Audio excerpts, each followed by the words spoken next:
The Wisconsin Badgers fell below expectation last season, which led to the firing of former head man Paul Chryst. So there's a new head man now running the program in Madison. Enter Luke Fickell. We all know the story with him leading Cincinnati Bearcats, his former team, to a college football playoff appearance back in 2021, and expectations are high for Fickell and Madison. So will the Badgers get back to Indianapolis with a Big Ten West crown, or will it take some time to adjust to the system under Fickell? What's up, Tailgaters? My name is Tailgate Nate. Welcome to my channel. I'm predicting all 133 FBS level college football teams this summer, which means I'm doing your favorite teams. So why don't you go ahead and hit the subscribe button and ring the bell so you know when your favorite team gets uploaded. But you can support me in more ways than just subscribing and ringing the bell. Heck, you're doing one right now by watching the video, and you can do more by liking, commenting, sharing. Really, anything else you can think of to help support my channel would mean a lot to me. Let's talk about Wisconsin football in 2023. Our first Big Ten West team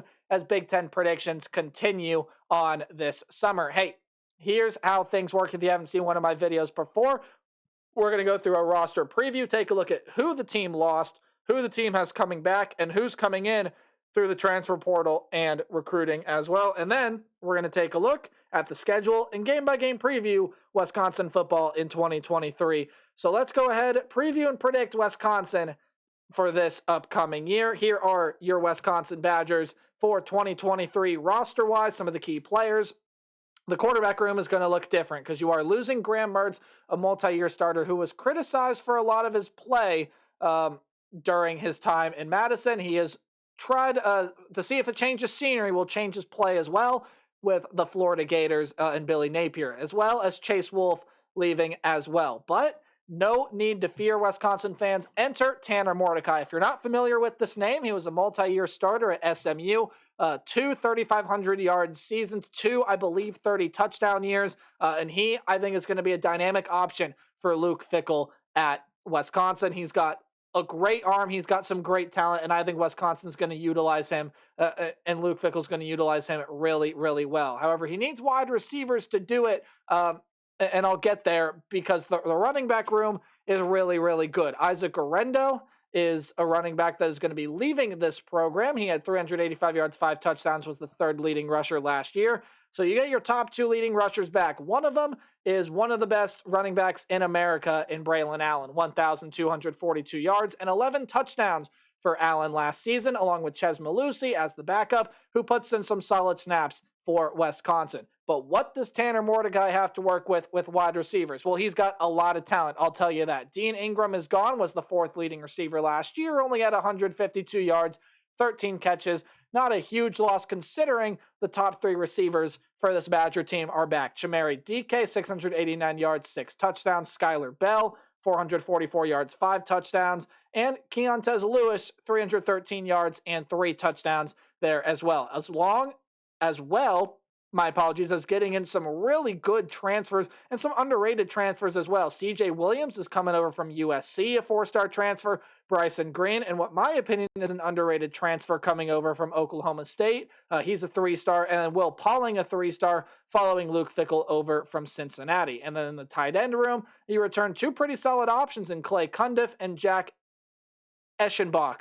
But Tanner Mordecai alone is not going to change this offensive system. No, when you look at the offensive coordinator's name in Phil Longo, I think there's going to be a little bit of a change to the way things are done around Wisconsin. Wisconsin fans are used to the ground and pound, run the ball, pass the ball every so often.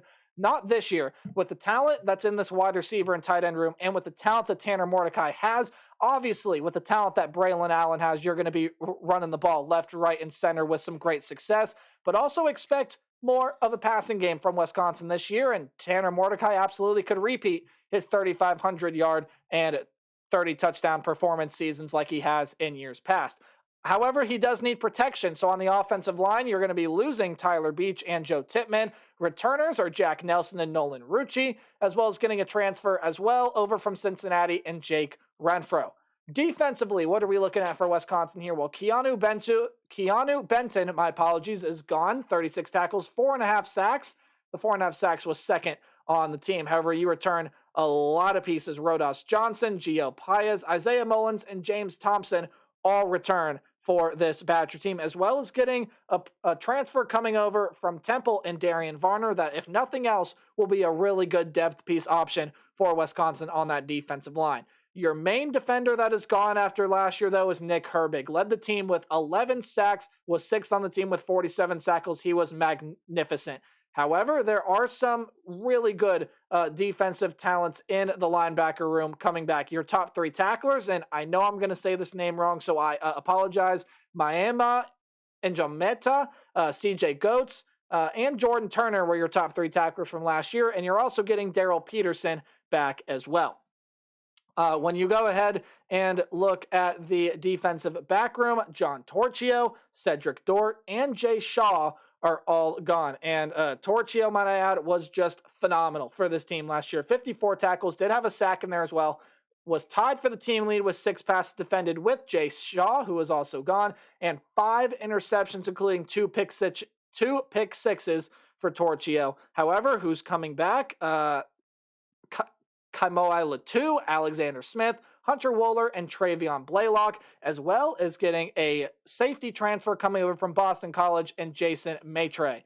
Your head coach for the Badgers is Luke Fickell. Offensive coordinator, as mentioned earlier, is Phil Longo. Defensive coordinator and Mike Tressel. The Badgers have some high expectations in 2023, and I think are the bona fide favorites to win the Big Ten West, as now we take a look at the schedule for Wisconsin this upcoming season. Hey, any game the Badgers are going to have at home is underlined. Any game on the road is in italics or in the slanted text. If you see a game highlighted in green, it's a game that I think the Badgers are going to win pretty handedly. If it's a game in yellow, okay, the other team might give Wisconsin a fight, or it's going to be a really close competitive game, but I still have Wisconsin winning either way. And then red is a straight-up loss. So without further ado, here are my Wisconsin predictions for 2022. It starts off with a game against Buffalo that I think Wisconsin is easily going to be able to win. I just don't think Buffalo matches up to the talent that Wisconsin has, and Buffalo will fall to the Wisconsin Badgers, leading us up to what I think is going to be an underrated game to watch here in week 2 on the road for Wisconsin against Washington State. Now, Washington State's got a lot of really good pieces there to compete with this Wisconsin team, and I believe Washington State has what it takes to be able to pull this upset off. They did it last year. They certainly can do it again. I believe that quarterback in Cameron Ward is coming back. There are a lot of very, very nice pieces over there at Washington State offensively. Defensively, I think it's a bit of a question mark there for Washington State, but all in all, I see this is going to be a very close, very competitive game. But I do think Wisconsin, especially defensively, just has too much talent. So once it's all said and done, I do think Wisconsin will be the team that you will see on top at the end of that game. That game's going to be very close, very competitive, but Wisconsin, especially with this new offensive system, I think will be too much for the Washington State secondary. And just Washington State defense in general. Georgia Southern is up next. While that's a pretty solid Sun Belt team, they were able to beat Nebraska last year. They are not going to be a team of Wisconsin's caliber. Georgia Southern will lose to Wisconsin. So the Badgers improved to 3-0. How about 4-0 in a game against Purdue? However, I just have a feeling like this game is going to be one of those games that's closer than you think, right? Purdue is losing a lot of talent, including quarterback Aiden O'Connell, along with some very other good weapons as well, right? But Purdue, I still feel like can be a very, very solid team in the Big Ten Conference this year with their new head coach. They've got some new players coming in there as well that I think can be a lift to this Purdue program. But I just do not think a team of Wisconsin's talent caliber will lose to them, although Purdue will give Wisconsin an upset bid-worthy fight. After the bye week here, Rutgers is up next. Should be an easy win for Wisconsin. Rutgers I just don't see as being very good coming up here in 2023. And then you get a game here against Iowa. This is going to be a very interesting game. Could be one of numerous games to help decide the Big Ten West. But Iowa defensively, I think, is going to be very, very good, as they are usually. Now, we know the story with Iowa and its offense, right? How much will the offense improve?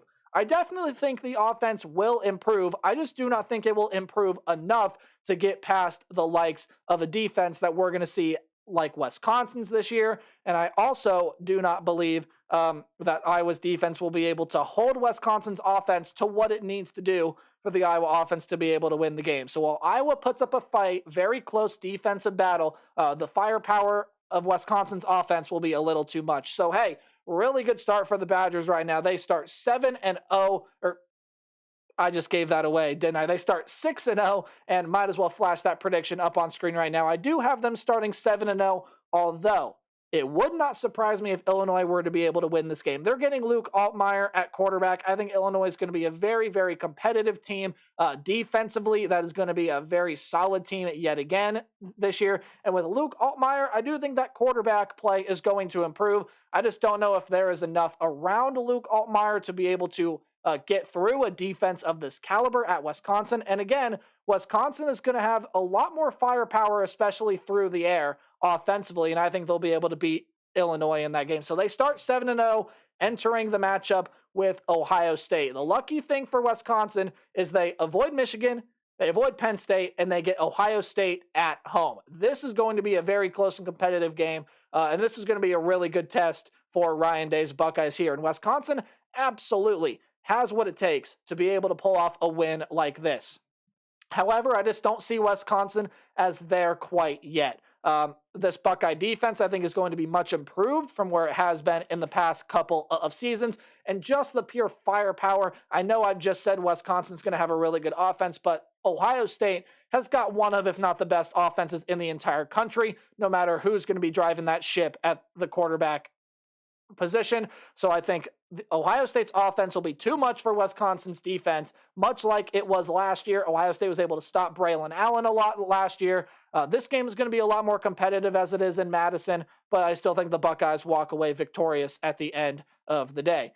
Moving on, you got a road game against Indiana that I think Wisconsin's going to win easily, as well as the game against Northwestern. Those are two teams that are at the bottom of the Big Ten Conference. Tom Allen could be seeing his way out of Indiana, and maybe Pat Fitzgerald sees his way out of Northwestern here as well. But both of those teams, I just do not have great confidence in them being able to win a lot of games this year, especially not against a team of Wisconsin's caliber.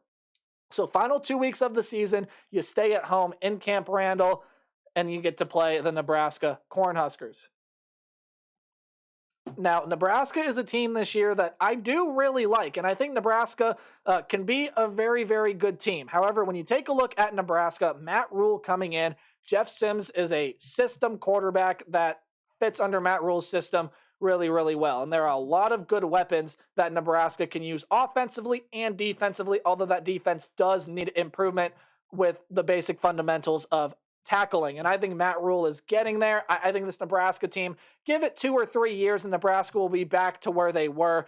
Maybe not national title contenders, but they're going to be really good teams year in and year out. I just think Nebraska's a little bit away from being able to pull off wins like this. So while Nebraska keeps it close, keeps it competitive, maybe they need this game in order to make a bowl game. I think they drop it right here in Wisconsin. It gets the better of Nebraska. Now speaking on Minnesota, they've lost a lot of physicality on the offensive line. Mo Ibrahim is gone. They got a new quarterback coming in there. But Wisconsin is going to lose one game on the road this year. And I don't know whether that's going to be Washington State, whether that's going to be Illinois, or whether it's this one right here. But I am predicting it is going to be Minnesota. Wisconsin's ceiling for me is 11-1. Speaking more on the reason why I think Minnesota's going to win, It's a rivalry game, number one. And I think Minnesota, especially defensively, even though they're losing a lot of key contributors, has what it takes to knock off a Wisconsin team of this caliber. Wisconsin will drop a game that they shouldn't or maybe won't be favored in, like Illinois, Washington State, Minnesota, which lands them with a record of 10-2. Let me know your guys' thoughts on the Badgers for 2023, but that's going to do it for me. Please like, comment, subscribe, do anything you can to help support the channel. And remember to play hard, but tailgate harder. I'll see all you guys in the next video. Goodbye.